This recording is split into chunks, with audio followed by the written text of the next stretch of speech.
Create with Fran Sydney. Hello everyone and welcome to the show. It's Fran Sydney speaking to you on episode 138 of Create with Franz. And today we are going to talk about maybe one of those topics you would never guess. We're going to talk about the fear of spending money. Stay tuned. Just as a small introduction, I will make sure you know this is not related to people who do not have money and whose bills are climbing up, as you can see in some parts of the world. This is nothing to do about that. So don't worry, this is not a disease, this is real. The price of the cost of living is going up, and that's fine to be worried about it. What we are talking about is a real big fear about spending money on yourself. It's called Chrometophobia, and it's an unreasonable fear of money. And I was reading a story of a lovely lady in the States who was so terrified of the whole idea of money, she was afraid of spending it. Because she thought, well, if I spend it, maybe I will not get any more money. And she feared paying her own bills because her inner thinking was, well, if I pay the bill, maybe I will never have enough money either. And so she ended up having thousands and thousands of dollars of debt. But then, instead of going on to earn more money, she had actually developed this really horrific fear of making money, because she thought, well, I'm going to be so irresponsible, I'm going to completely mismanage my money, so I might as well not make any money. So this was really a little bit of a vicious cycle, and therefore this poor lady ended up having huge problems in a financial area. And of course, this was just one side of the problem, because the second side was that you couldn't really talk to her about money, but she would be secretly checking her bank account, worried to death that something that she would find was gonna be like, there we go, you lost all your money. And if she was gonna go out with, banknotes, she would be looking inside her purse to see if there was something inside.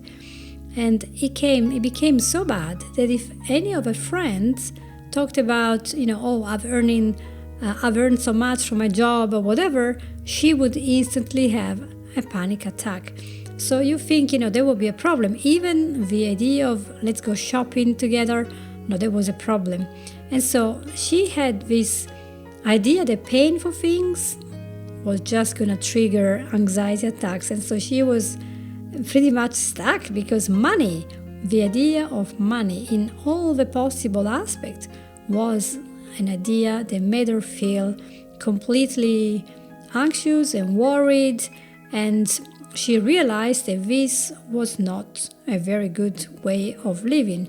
And this is not the same thing of living from paycheck to paycheck as people do when, they are not doing too well, or when they're becoming worried about losing their house because the payments are going up. This is a normal person with a normal job who somehow focused so much on money, lack of money, losing the money, that her life was really changed. So there was a serious problem. There are different ways of looking at the symptoms of a chrometophobia. One is this extreme fear of spending money, so that it can get into your daily life and it will change it. Others are anxiety or panic at the prospect of spending money, because it might never come back. And then there could be also the tendency to avoid spending money as much as possible. So without the anxiety, but just the tendency, no, I'm not going to spend it because, and I'm going to say it again, is not related to people who are obviously not doing well, and so they have to be careful. According to psychiatrists, there are some things that you want to see in order, and they determine the fact that somebody has chrometophobia. For example, the person may deny themselves a necessity that they can actually afford, but they're like, nope, not going to do it. or they might never go out, never go on holiday, never do any hobbies or anything, although they have plenty of budget, but they don't do it because, the money's gonna go. Or they might refuse to spend on healthcare because they think, even if they're ill, no, I'm not gonna go, or they even buy junk food because it's cheaper just to avoid spending money. And then there are problems that come because you realize, so the person is going on and on with this problem, and then they're not paying the bills, and then develop legal problems. And past that, you see the other problem that all their living situation deteriorates because they're not spending money on maintenance, they're not spending money on repairs, and they're not working to make money because they're terrified of dealing with money. So looking back at the Diagnostic and Statistical Manual of Mental Disorders, which is commonly known as DSM, that is number 1, 2, 3, 4, 5, etc. So the healthcare provider will say, well, is this person excessively fearful, unreasonably fearful of a prospect of this money is spending? Does this person have a panic attack? Are they very, very anxious about it? Do they recognize that their reaction is excessive, but they can't do anything about it? They just can't stop it. Do they avoid the situation and maybe go through a lot of anxiety and distress, but just avoid it?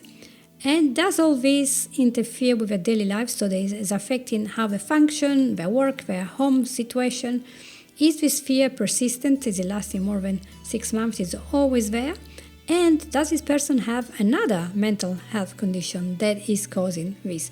And also there are lots of things like, there could be a little bit of the genetic predisposition to have this, because it could be passed from the family, maybe money scarcity from our ancestors and whatever. So there are lots of things that people can do to treat this. I've never had a client with this problem, so it will be quite interesting for me to meet somebody who has chrometophobia. So I will tell you first what doctors will tell you to do. They'll give you 3 things.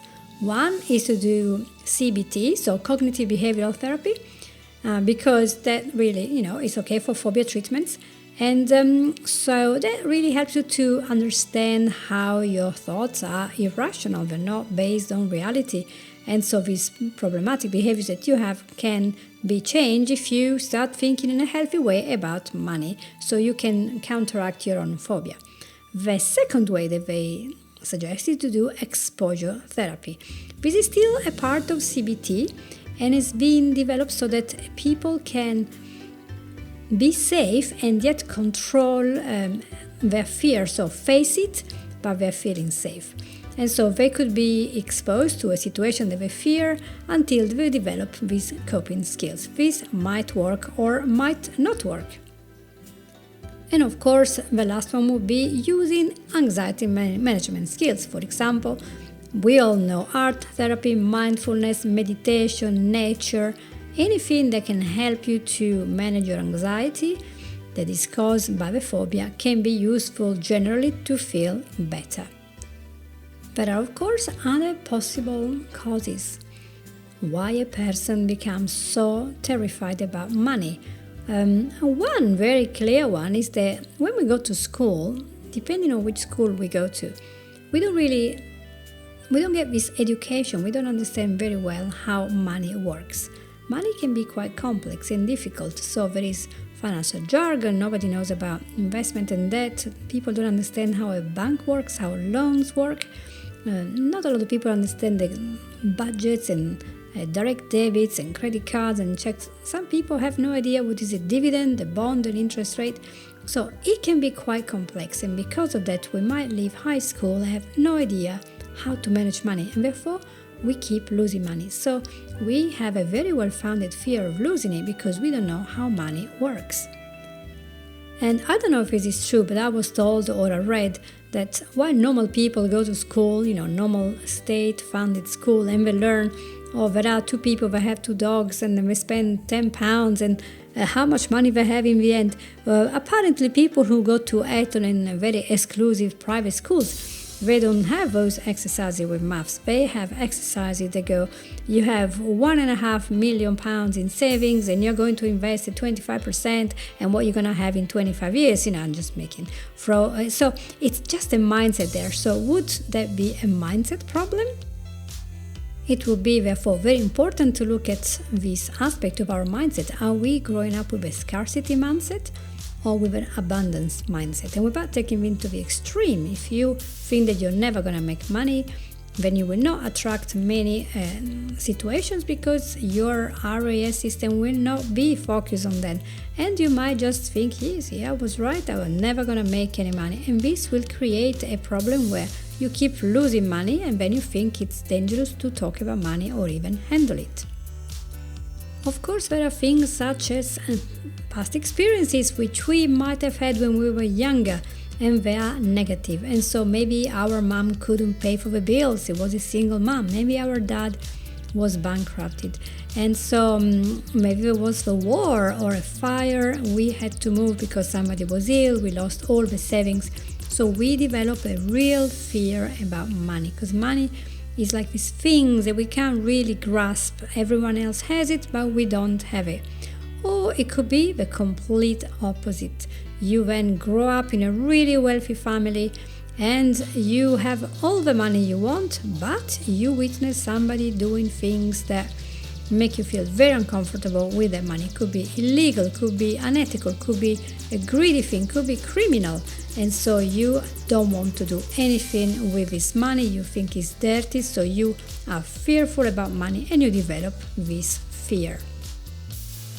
I do personally know quite a few people who actually have this anxiety of spending money because they lost a lot of money, because they went into business with somebody who then went ahead to steal half of business and disappeared with all the funds, and or invested in a venture and that didn't work out because it wasn't the right idea or in the right moment of time. And so you're now very, very fearful of putting your money anywhere and you'd rather keep it under the mattress. So the possibilities are endless. There is a very common position also when people are in debt because of lots of situations coming together where they have the creditors coming, the bailiffs are coming, they're knocking on your door, they want your money and they harass you. So you're absolutely terrified of having any money because they're going to take that away and you don't have any peace anymore. So you start seeing money as the root of all evil. And finally, there's also a mindset thing. Sometimes it's just that we have connected lots of stuff with money that has nothing to do with it. For example, our self-esteem or guilt or regret or a financial hardship that we had many years ago. And because this one-off or maybe childhood experience that we had is still very alive, I would say, in our mind, we cannot detach it. And when we think about money, we cringe because it is still really bad in our mind. So it could well be that many people suffer from a degree of money anxiety, but only when it's going to the extreme anxiety and panic attacks that we're talking about this particular phobia. So going back to the lady who ended up not being able to pay the bills in fear of losing all her money, she realized that the very first step she had to do was to just say, okay, I have a problem.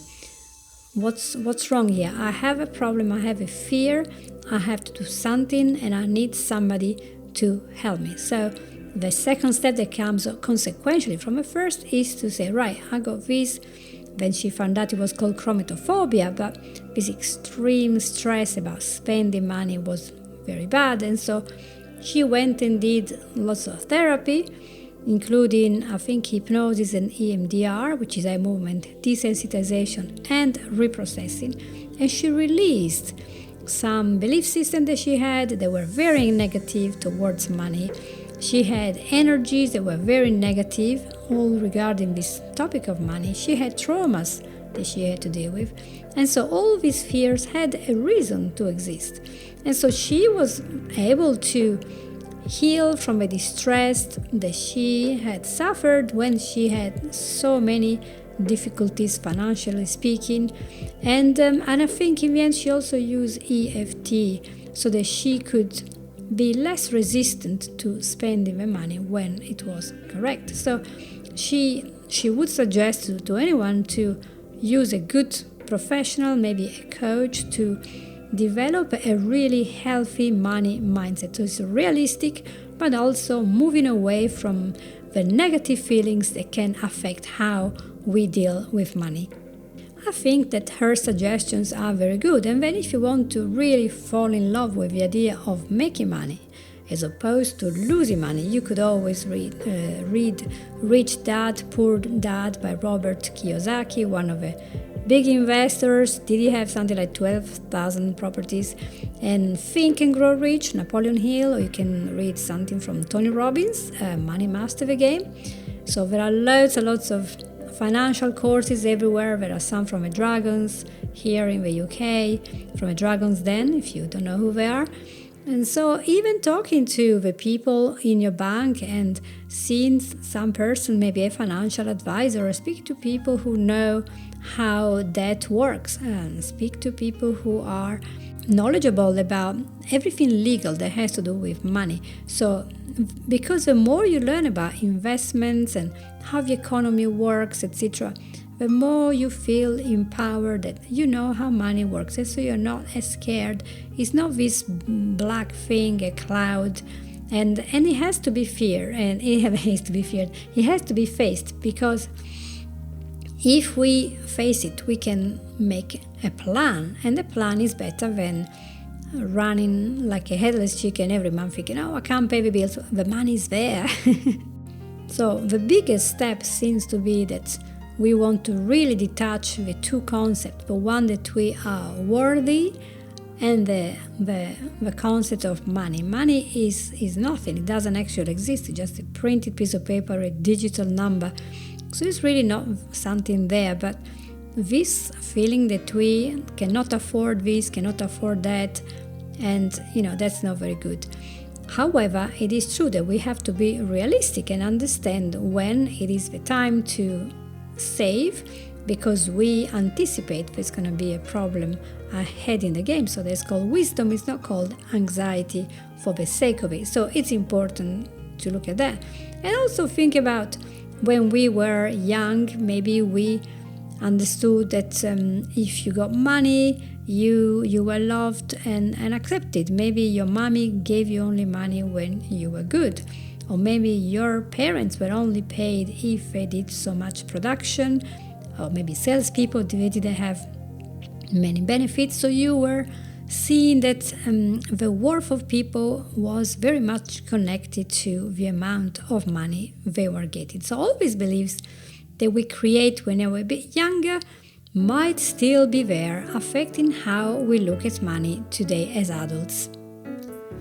Of course, if there is a real problem with money and we are living paycheck to paycheck, the best thing is to understand how money works and trying to talk to the people, your creditors, discuss the matter, trying to divide everything. Of course, trying to make your debit card, your debt smaller by paying off there are systems and strategies to pay off your debt, and they will help you to feel better if there is a real financial reason for being anxious about money.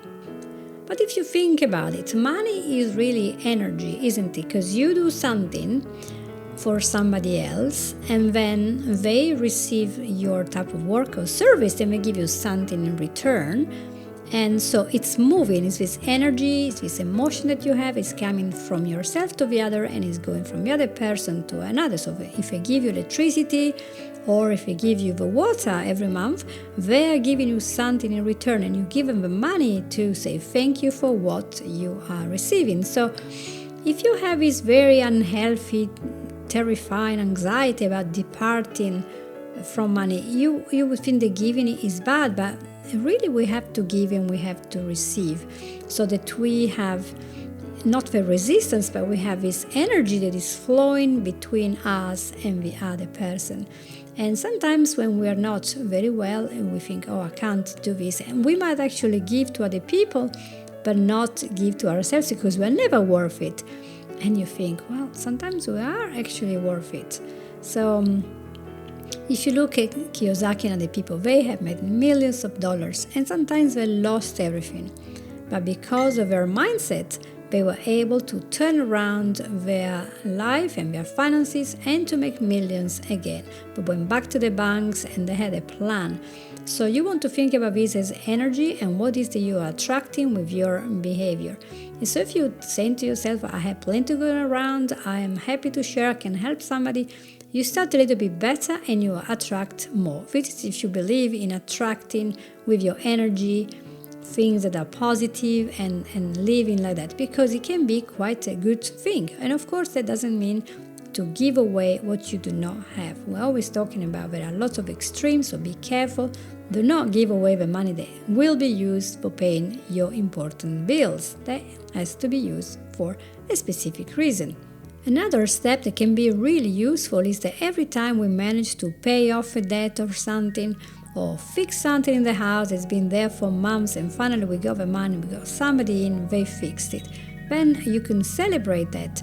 Not by spending more money, but just say to yourself, well done, I have managed my money well and now I have a better life, a more comfortable life, or maybe I help somebody else with this money and so I'm happy for that. So we should also be grateful that we can pay the bills or pay for the car or take our children somewhere. So we shouldn't have regrets about that, because money is there also to make our life better. It isn't just something that we give away every month to pay for the bills, but it's there to be more comfortable and happier, to have more choice. According to psychiatrists, the best time to work on chrometophobia is now, by showing compassion to yourself as you deal with this very paralyzing fear, and to remember that when we refuse to spend money on ourselves, on something around the house that is broken, this can cost a lot more money in the long run.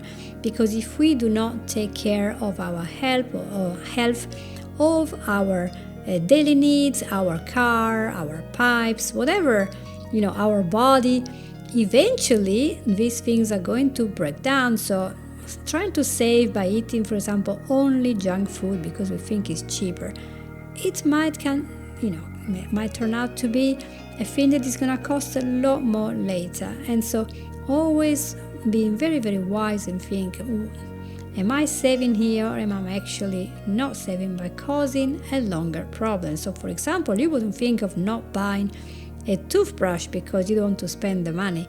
Because if you don't buy it, you never brush your teeth, you're going to spend hundreds and hundreds of pounds or dollars or yen at the dentist later on, right? So it's important to really think realistically, use CBT for that.